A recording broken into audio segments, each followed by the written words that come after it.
오늘 말씀은 누가복음 17장 1절에서 10절까지의 말씀입니다. 누가복음 17장 1절에서 10절까지의 말씀을 교독하겠습니다. 예수께서 제자들에게 말씀하셨다. 걸려 넘어지게 하는 일들이 생기지 않을 수는 없지만 그러한 일들을 일으키는 사람은 화가 있다. 이 작은 사람들 가운데 하나를 걸려 넘어지게 하는 것보다 차라리 자기 목에 큰 맷돌을 매달고 바다에 빠지는 것이 나을 것이다. 너희는 스스로 조심하여라. 믿음의 형제가 죄를 짓거든 꾸짖고 회개하거든 용서하여 주어라. 그가 내게 하루에 7번 죄를 짓고 7번 내게 돌아와서 회개하오 하면 너는 용서해 주어야 한다. 사도들이 주님께 말하였다. 우리에게 믿음을 더하여 주십시오. 주님께서 말씀하셨다. 너희에게 겨자씨 한 알만한 믿음이라도 있으면 이 뽕나무더러 뽑혀서 바다에 심기어라 하면 그대로 될 것이다. 너희 가운데에서 누구에게 밭을 갈거나 양을 치는 종이 있다고 하자.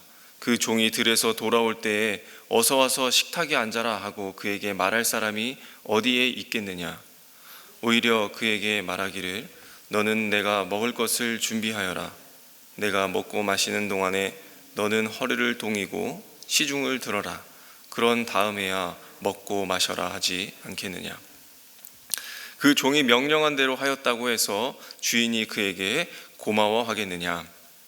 이와 같이 너희도 명령을 받은 대로 다 하고 나서 우리는 쓸모없는 종입니다. 우리는 마땅히 해야 할 일을 하였을 뿐입니다 하여라. 아멘. 오늘 누가복음 17장은 15장에서 출발한 그 이야기의 마지막을 장식하는 장입니다. 오늘 말씀 1절에서 10절은 정말 우리의 현실에서도 충분히 일어날 그 한 가지의 문제를 시작으로 점점 이렇게 단계적으로 풀어나가시는 그런 예수님의 말씀인 것을 우리가 볼 수 있습니다. 예수님은 먼저 이 걸려 넘어지게 하는 일들, 특별히 2절 말씀에서 지명하고 있는 이 작은 자들 가운데서 하나를 걸려 넘어지게 하는 것을 말씀합니다. 이 걸려 넘어지게 한다라는 것은 개역 개정에 실족하게 한다라고 이렇게 표현하고 있습니다. 우리가 인생을 살다 보면 이 사람들 사이에서 늘 좋고 늘 괜찮을 수만은 없습니다. 어떨 때는 그럴 의도가 전혀 없음에도 불구하고 오해를 사기도 하고 또 친한 사이라 할지라도 갈등이 있고 그 관계를 유지해 나가는 데에는 어려움이 있습니다. 예수님도 1절 말씀에 따르면 이러한 부분에 대해서는 인정하시는 모습을 볼 수가 있습니다. 1절 말씀에 사람을 실족하게 하는 일들이 생기지 않을 수는 없지만 이라고 하셨습니다. 그러나 그러한 일들이 있을 수는 있지만 예수님은 이에 대해서 그 책임은 피할 수 없다라는 것을 명확하게 말씀합니다. 1절 말미에 실족하게 하는 이에 대해서는 화가 있다. 예수님은 사람과 사이에 일어나는 일들에 대해서는 인정하지만 이에 대해서 성도가 어떤 태도를 보여야 하는지 그 태도에 관심을 두고 있다는 것입니다. 그것은 예수님의 제자들에게 요구가 되었고 오늘날을 살아가고 있는 우리 성도들에게도 요구되는 그런 구별된 삶, 구별된 태도라 말할 수 있겠습니다. 그렇다면 예수님은 이 넘어지게 하는 것에 대해서 유의하라 하셨는데 좀 더 구체적으로 무엇을 견주어서 말씀하시는 것일까요? 그것은 믿음이 크다라고 생각하는 그 성도가 믿음이 작은 자를 넘어뜨리는 그런 일들입니다. 어떻게 넘어뜨리는 것일까요? 그들을 시험에 들게 하는 것, 그들을 잘못된 믿음으로 이끌어가는 것, 그런 것을 두고 이야기하고 있습니다. 성경에서는 그러한 예들을 얼마든지 들고 있죠. 고린도전서 8장 9절에 보면 이렇게 기록되어 있습니다. 그런즉 너희의 자유가 믿음이 약한 자들에게 걸려 넘어지게 하는 것이 되지 않도록 조심하라. 이렇게 기록되어 있습니다. 이 고린도전서 8장에서는 우상에게 바친 그 음식을 먹는 일 때문에 이렇게 기록한 것입니다. 당시에 믿는 사람들은 당연히 하나님 한 분만이 유일한 신인 것을 알았고, 그 음식이 우상에게 바쳐진 것이라 할지라도 정말 그 음식을 그대로 음식처럼 대하고 자유롭게 먹는 일들이 있었습니다. 그러나 당시에 전부 다 그런 믿음을 가진 사람들이 아니었고, 그런 믿음이 없는 사람들이 있었기 때문에 믿음이 약한, 이제 곧 시작한 믿음의 사람들이 그 모습을 보고서는 이 약한 자들의 양심이 담력을 얻어서 우상의 재물을 먹게 되는 것을 유의하라 라고 이렇게 말씀한 것이죠. 그래서 그들이 저 먼저 믿는 사람들이, 잘 믿는다라고 생각하는 사람들이 저렇게 하니까 나도 그냥 먹어도 되는 것이구나, 저들도 이 음식에 대해서 문제 삼지 않고 먹었으니 내게도 문제가 되지 않는구나 하는 그런 생각과 그런 행위를 갖지 않도록 유의하라 하는 그런 말씀이었습니다. 약한 자를 넘어뜨린다라는 것은 무엇입니까? 마치 이단이 쳐놓은 그런 덫에 걸리는 일들 뿐만이 아니라, 또 이단이 가르치는 다른 교리를 가지고 말씀하는 것이 아니라 잘못된 믿음으로 이끄는 것, 같은 공동체 내에서도 이렇게 실족하게 하는 그런 일들과 다름이 없다라는 것입니다. 동일하다라는 그런 말씀입니다. 이러한 일들이 우리 그리스도인들에게 찾아올 수 있는 문제이기 때문에 사람 사이의 관계나 신앙생활에 우리가 충분히 얽혀 있을 수 있다라는 것을 예수님이 인정하시는 것이죠. 그러나 그 결과는 그냥 넘어가지지 않는다라는 그런 예수님의 말씀이 이어지고 있는 것입니다. 화가 있다. 그 화는 어떤 화입니까? 자기 목에 큰 맷돌을 매달고 바다에 빠지는 것보다 심각하고 그만큼 무서운 일이라는 것이 이 연약한 자를 넘어지게 만드는 일이다 라고 하는 것이죠. 3절에서는 이야기의 흐름이 조금 바뀝니다. 죄를 짓는 형제를 보았을 때에 성도로서 어떤 태도를 가져야 하는지 그것을 이야기하고 있습니다. 그래서 그렇게 예수님은 꾸짖음과 이 회개에 따른 용서, 이 부분에 대해서 이야기합니다.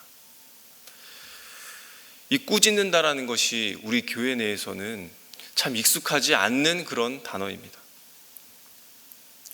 교회는 죄에 대해서 이렇게 꾸짖는 일들을 정죄하고 잘못하는 일들로 생각합니다. 그리고 우리의 일반적인 생각으로는 목사 정도가 되어야 책망해도 괜찮고 효력이 있고 그런 꾸짖음도 수용할 수 있다라고 여기기도 합니다. 성도가 내 형제에게, 내 이웃에게 책망하지 않는 이유는 어떤 이유입니까? 대부분 상처를 받을까 염려되어서 그렇습니다. 그리고 상대방이 내 말로 인하여서 신앙을 잃을까, 믿음을 잃을까 염려되고 또 그냥 그렇게 내버려 둡니다. 그러나 예수님은 방치하는 것은 옳지 않다라고 여기고 말씀합니다. 꾸짖으라 합니다.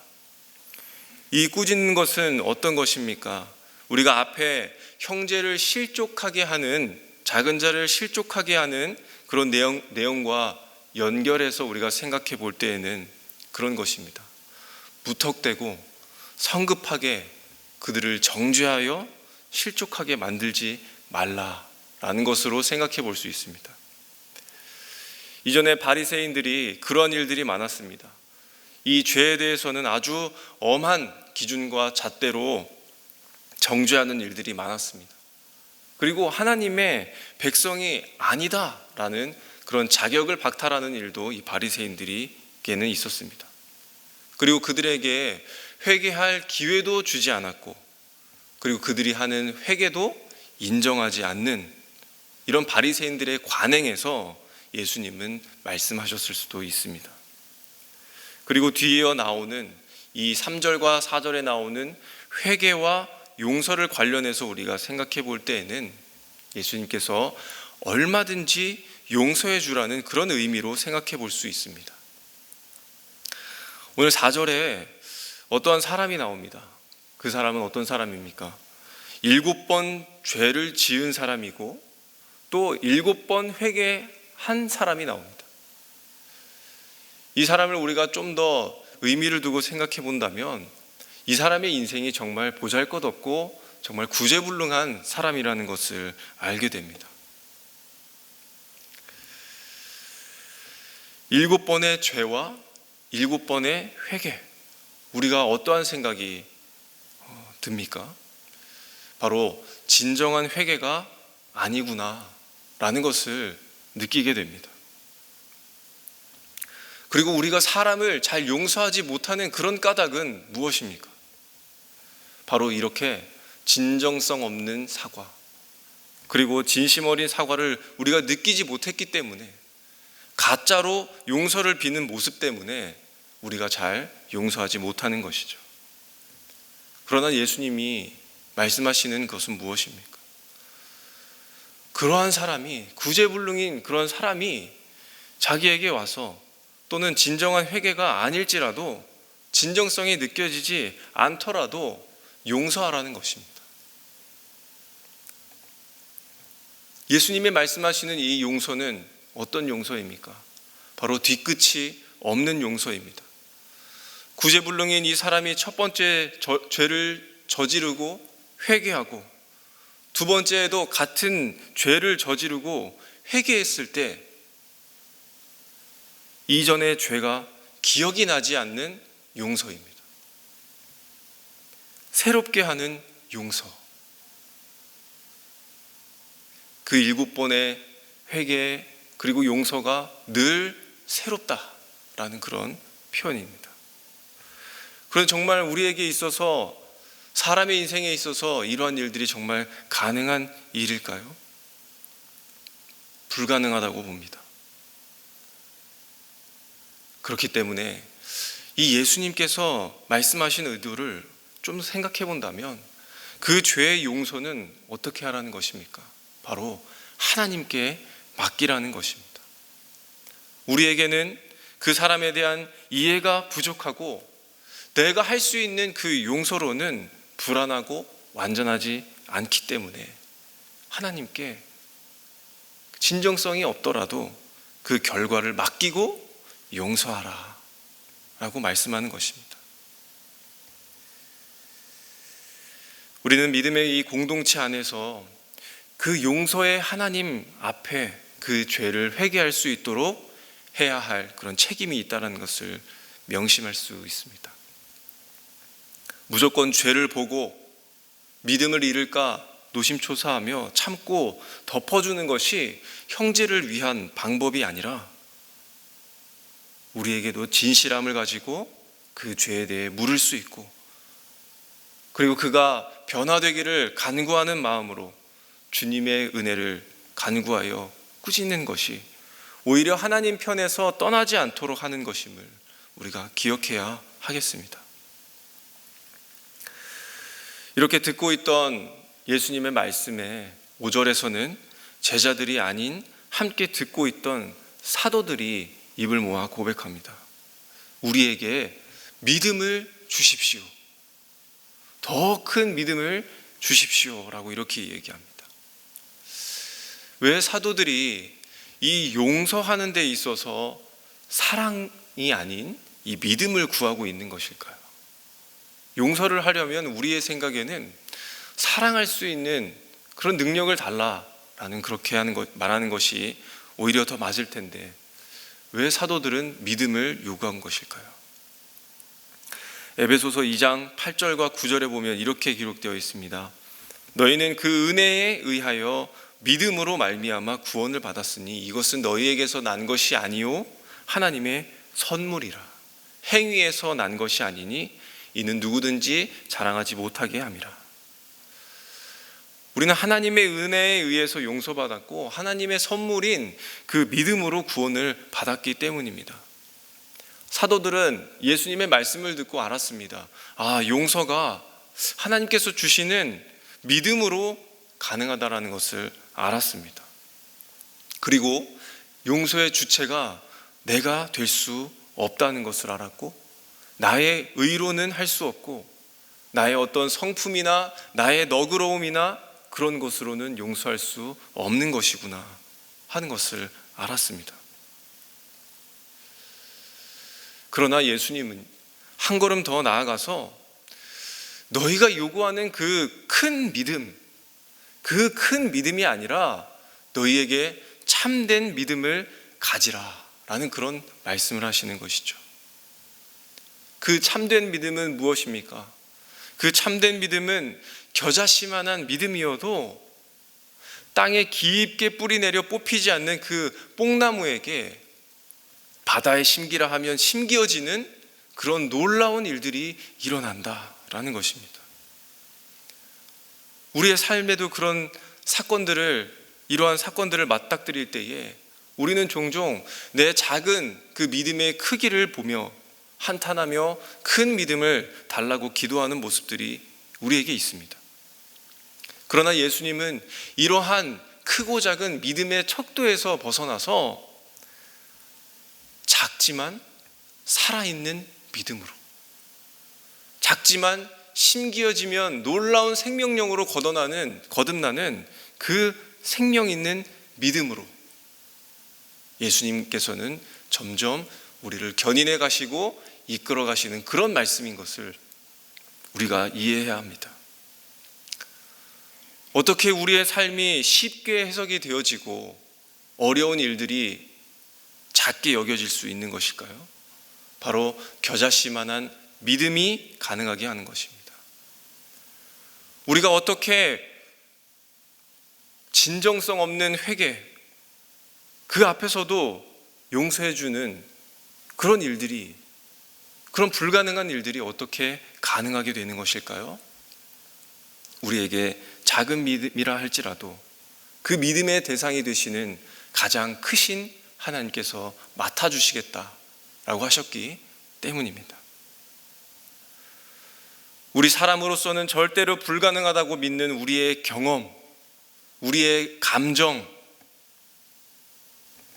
그것으로 살아가는 믿음을 깨뜨리시는 예수님의 말씀과 명령입니다. 그 이하에 등장하는 7절에서 그리고 10절까지의 말씀도 마찬가지입니다.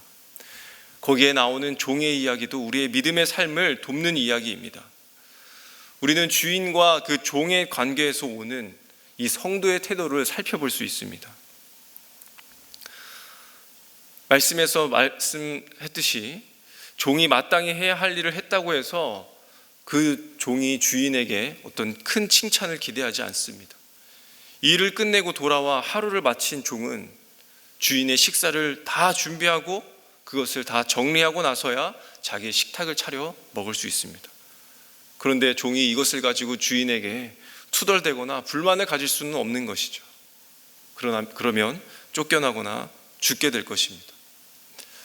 우리의 입장도 이 종의 입장과 별반 다르지 않다고 봅니다. 우리도 죄에 대해서 심판받아 죽었을 자들이었습니다. 그러나 하나님의 전적인 은혜와 구원 앞에 우리는 살게 된 자들입니다. 하나님과 함께 머무른 자들이 되었습니다. 우리가 그 하나님의 집에 우리의 능력으로 머물게 된 것이 아니라 하나님의 전적인 은혜로 말미암아 된 것입니다. 그렇기 때문에 오늘 10절 말씀에 우리는 무익하다, 쓸모없는 종이다 라는 그런 고백까지 이끌게 되어지는 것입니다. 그저 마땅히 해야 할 일을 했을 뿐이다 라는 그런 고백이 있을 뿐이라는 것입니다. 무엇입니까? 삶의 불가능, 그리고 또 믿음이 아닌 이 사람이 갖는 내재적 능력과 또 사람이 갖추는 감정과 인격으로 대처하며 살아가는 우리에게 말씀하고 있는 것입니다. 그런 우리들에게 겨자씨만한 작은 믿음을 요구하시고 또 불가능한 것을 가능하게 바꾸시는 그 하나님 앞에 믿음이 크다고 작은 자를 넘어뜨리는 일들, 그리고 나를 과시하며 사는 그런 교만에 빠지지 않도록 붙잡아 주시는 그런 예수님의 말씀인 것을 기억해야 할 것입니다. 그리고 이런 믿음의 실천을 마땅히 여기면서 살아가는 이 종의 태도가 하나님과 그리고 나와의 그 관계에서 다시 한번 재정립되어야 하고 다시 한번 세워져야 한다는 것을 말씀하고 있습니다. 로마서에서 바울은 말했습니다. 너희 지체를 불의의 무기로 내어주지 말라. 바울은 이러한 가능성을 어디에 두고 있습니까? 바로 하나님께 두고 말하였습니다. 너희 자신을 죽은 자 가운데서 다시 살아난 자 같이 하나님께 드리라. 바울은 이어서 이렇게 이야기하였습니다. 무엇입니까? 피할 수 없는 우리의 이 현실의 문제의 극복은 나 자신에게 없다는 것입니다. 먼저 믿게 된 우리가 하나님께 인생을 드리고 맡기는 것에서부터 이 문제의 극복이 출발된다라는 것을 이야기합니다. 우리가 이 은혜 안에 거할 때에 죄가 우리를 다스리지 못할 것이고 우리에게 진정한 용서가 있을 것이며 나와 내 형제가 의의 무기가 될 수 있다는 것입니다.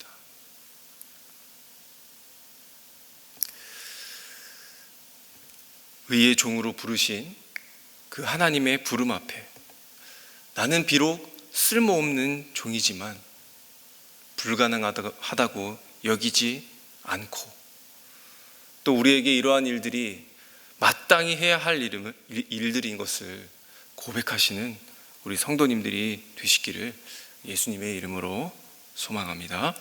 우리 말씀을 기억하면서 기도하겠습니다. 주님, 나를 이 생명력 있는 믿음으로 살아가는 은혜를 더하여 주시옵소서. 하나님께 내어드리는 나의 삶이 되게 하시고 불가능한 용서가 하나님을 통해 가능하게 되는 그런 놀라운 삶을 경험하게 하여 주시옵소서. 그리고 우리 한 번 더 기도할 때에 주일 목장 연합예배를 위해서 기도하시겠습니다. 말씀과 찬양과 그 기도하는 가운데에서 죄가 우리를 주장하지 않게 하여 주시고 또 우리의 삶에 회개가 있게 하여 주시고 또 우리도 마찬가지로 용서하시는 하나님 앞에 다시 회개하며 하나님 앞에 다시 설 수 있게 되는 시간이 되게 해달라고 기도하시겠습니다. 그리고 우리의 가지고 나온 그런 기도 제목들을 가지고 하나님 앞에 드리며 각자 기도하시고 돌아가시겠습니다.